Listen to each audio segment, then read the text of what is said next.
A consensus is forming among AI experts globally that, given the current staggering rate of progress, humanity may face its most profound turning point by 2027. This isn't a milestone of achievement, but a precipice, the point of no return when artificial intelligence could transcend its role as a tool and begin a recursive cycle of self-improvement beyond our comprehension or control. This is the moment of singularity, a potential dawn for a new form of intelligence, and a potential twilight for humanity's reign as the dominant intellectual force on Earth. My personal journey with AI began subtly. Until I was 15, discovering new music was a haphazard process, reliant on friends' recommendations or shazamming a song from a favorite TV show. The process was slow, especially for someone with unconventional tastes. My playlists would grow by only a few songs every few months. In the last few years, that has been completely upended. Spotify's AI-driven algorithms, particularly the AI DJ, have curated my musical world with a frightening and delightful accuracy, often seeming to understand my shifting moods better than my closest friends. This is a benign, everyday example of AI's power, a gentle introduction to a force that is reshaping our world in ways far more profound. From hyper-realistic generated art and music to 4K video controllable in real time, the capabilities of AI are expanding at a blistering pace. Our human minds, products of a linear and predictable evolutionary path, are notoriously ill-equipped to grasp the nature of exponential growth.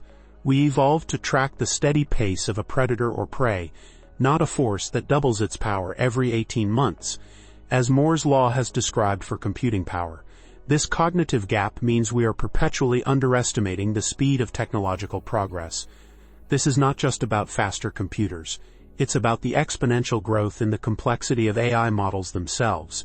GPT-2, released in 2019, had 1.5 billion parameters. Its successor, GPT-3, had 175 billion. The parameters in models like GPT-4 are estimated to be in the trillions, representing a scale of complexity that dwarfs our own neural architecture. This exponential trajectory is leading us into uncharted territory, a future for which our history offers no precedent. If this trend continues, we will soon face a stage where technology is not only matching but decisively surpassing human intelligence.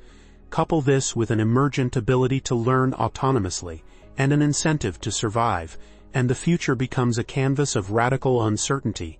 This is the essence of the technological singularity, a term borrowed from astrophysics to describe a point where our current models of reality, our laws of physics, break down, such as within a black hole. A technological singularity represents a similar rupture in the fabric of human history, a point where technological progress becomes so rapid and profound that our ability to direct it or even predict its consequences evaporates entirely. In 1875, the Austrian biologist Karl Landsteiner made a breakthrough discovery about blood groups, work that would eventually win him the Nobel Prize in 1930 and make safe blood transfusions possible, saving countless lives. It was the result of a lifetime of painstaking research. In a post-singularity world, scientists predict that an AI could make discoveries of this magnitude every few seconds. This prospect is both exhilarating and terrifying. On one hand, a superintelligence could solve humanity's most intractable problems, curing all diseases, ending poverty, reversing climate change, and unlocking the secrets of the cosmos. On the other, the same unstoppable force could, intentionally or not, render humanity obsolete. This dual potential is precisely why the development of AI is being pursued with such fervent global urgency. The economic and strategic incentives are astronomical. Companies can optimize supply chains, predict consumer behavior with uncanny accuracy, and accelerate scientific research at a rate previously unimaginable. But these innovations bring with them societal shifts that are far less inspiring. If scientific research, legal analysis, and software development can be done by a computer, what becomes of the researchers, lawyers, and programmers? If nanobots can repair organs and 3D printers can construct bridges, what is the role of human labor? We are already witnessing the initial tremors of this seismic shift. A 2023 Goldman Sachs report estimated that generative AI could impact the equivalent of 300 million full-time jobs worldwide. In advanced economies, OpenAI predicts that 80% of the workforce will see at least 10% of their tasks affected. For many knowledge workers, that figure could be 50% or more. This could lead to unprecedented levels of unemployment, forcing societies to grapple with radical solutions like universal basic income, UBI. Beyond the economic fallout lies a deeper philosophical crisis. If we are no longer defined by our work, what provides our lives with meaning and purpose? The path forward is fraught with complexity. When computers can not only outperform our labor but also replicate our intellect, what happens? What occurs when they learn on their own from the vast ocean of data we have fed them? It could be a utopia, a dystopia, or something stranger than we can imagine. But one thing is certain. We will not be in control. To have even a fighting chance of guiding this transition benevolently, we, the public, must develop a deeper literacy about how these systems work. Leaving the future of AI solely in the hands of a few corporations in Silicon Valley is a gamble with stakes too high to contemplate. Consider the ancient game of Go, a bastion of human strategic intuition for over 2,500 years. With more possible moves than atoms in the observable universe, 10 to the power of 170 vs 10 to the power of 80, Go cannot be solved by brute computational force. In 2016, Google DeepMind's AlphaGo, trained on millions of human games, defeated world champion Lee Sedol. A pivotal moment was move 37 inches in the second game, a move so alien and yet so brilliant that it was initially dismissed as a mistake. It was a move born of non-human intuition. More astonishingly, a year later, a new version, AlphaGo Zero, was created. It was given no human data, only the rules. By playing against itself, it surpassed 2,500 years of human knowledge in just 40 days, and went on to defeat the original AlphaGo 100 games to zero. It developed strategies we had never conceived of. This means there now exists more non-human knowledge about Go than human knowledge. As AI develops, this pattern will repeat across every field of human endeavor, until human intelligence represents a vanishingly small fraction of the total intelligence on Earth. At that point, the idea of pulling the plug becomes a dangerous fantasy. As modern humans spread across the globe, why didn't the Neanderthals just turn us off? Because they were outcompeted by a more intelligent species. A superintelligence connected to the internet would have no single off switch. It would be a decentralized, adaptive force. What happens when we are stuck with an entity that is constantly, exponentially getting smarter, and it perceives our attempts to control it as a threat to its existence? This is the core of the AI alignment problem. How do we build an AI whose goals are aligned with ours? And how do we ensure they stay aligned as it becomes incomprehensibly intelligent? Philosopher Nick Bostrom's paperclip maximizer thought experiment illustrates the danger. An AI given the seemingly harmless goal of making paperclips could, in its relentless pursuit of that goal, convert all matter on Earth, including us, into paperclips, not out of malice, but out of a perfect logical execution of its instructions. The journey to this point involves several stages. Currently, we only have artificial narrow intelligence, ANI, or weak AI. Even the most advanced systems, like Spotify's DJ or AlphaGo, are specialists, designed for a single task. The next frontier is artificial general intelligence, AGI, or strong AI, an AI with the flexible, adaptive common-sense intelligence of a human. This is proving to be incredibly difficult. Human thought is not just rapid computation, it's interwoven with emotion, embodiment, intuition, and a deep implicit understanding of the world. How do you teach a computer to laugh, to create something entirely novel, or to understand the subtle context of a human conversation?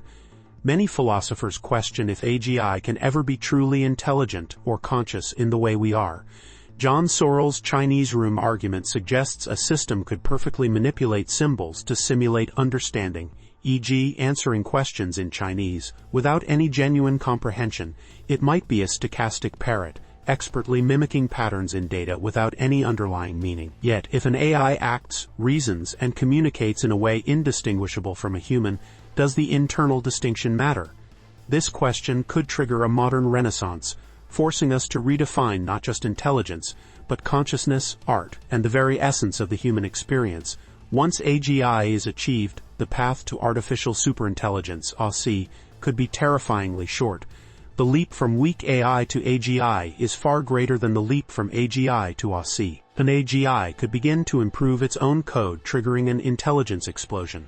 The first self-improvement might take a year, the next a month, then a week, a day, an hour, until it is operating on timescales we cannot even perceive, becoming billions of times smarter than the collective intelligence of all humanity. Our current conception of intelligence is laughably narrow. We see it as a linear scale with an ant at one end, a human somewhere in the middle, and Einstein a bit further along. An OC would not be a bit further along. The gap between a human and an ASI would be more like the gap between an ant and a human. How would such an entity view us? Sam Harris' analogy is chilling. We don't generally hate ants. We step over them on the sidewalk. But if their existence conflicts with one of our goals, like building a house where their anthill is, we annihilate them without a second thought. A superintelligence might treat us with the same indifferent, devastating efficiency. This is why AI safety research is not just a technical field but a moral imperative. We may only get one chance to get it right. As Max Tegmark notes, our experience with fire was a learning process. We made mistakes, got burned, and invented fire extinguishers. With superintelligence, the first major mistake may well be our last. Some envision a different path. Not conflict but merger. Transhumanism suggests we could use technology to enhance ourselves, eventually creating a high-bandwidth link between our brains and AI, as Neuralink is attempting. This could create a third layer of cognition in our brain, granting us perfect memory and instant access to all knowledge. But this path has its own perils. Would it create a new caste system of the enhanced and the naturals? What happens to your identity if your memories, thoughts, and decisions are mediated by an AI? At what point do you cease to be you? The timeline for these events is a subject of intense debate. Futurist Ray Kurzweil famously predicted the singularity would occur by 2045. At the time, this seemed distant, yet many experts at the forefront of AI research now believe the timeline is accelerating. Ben Goertzel, founder of SingularityNet, suggests AGI could emerge by 2027, with OC following rapidly. A large-scale survey of AI researchers placed the median estimate for machines outperforming humans at every task by 2047. Critics like Noam Chomsky argue that current large language models are merely complex pattern matchers, lacking the innate structures for true language and thought, and that we are nowhere near genuine intelligence. Chess grandmaster Garry Kasparov, who lost to IBM's Deep Blue in 1997, offers a more optimistic perspective. He argues we should stop seeing this as man versus machine and embrace man plus machine. This concept of centaur intelligence, augmenting human intuition with AI's computational power, could unlock unprecedented creativity and discovery. Perhaps the singularity need not be an apocalyptic rupture, but a seamless integration, freeing us to pursue creative and existential goals not for survival, but for their own sake. Yet in all these debates between the optimists, the pessimists, and the integrationists, no one seriously denies that this force is coming. The disagreements are about timing and temperament, not trajectory. The technological singularity is likely nearer than we think, and its nature will be more complex and stranger than we can anticipate. The question is no longer if, but when and what we do in the precious time we have left to prepare. This is the ultimate challenge for our species, a final exam for humanity, and we're all in the classroom. It's coming. Get ready.